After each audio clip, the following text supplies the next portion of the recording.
We are looking at how to pronounce these names and more confusing names pronunciations. Stay tuned to the channel to learn more. So let's break down how you pronounce it.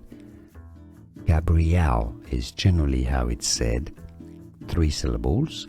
Ga, Bri, L. You kind of want to stress on the first and a bit the last syllable as well. Gabrielle is how you say it, and now you know.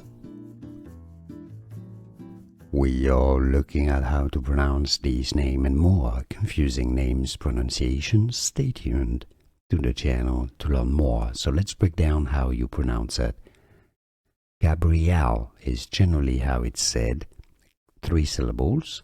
Ga, Bri, L. You kind of want to stress on the first and a bit the last syllable as well. Gabrielle is how you say it, and now you know. Here are more videos on how to pronounce more confusing words and names too many mispronounced. Like this video if you found it useful. I appreciate your support. I'll see you soon and thanks for watching.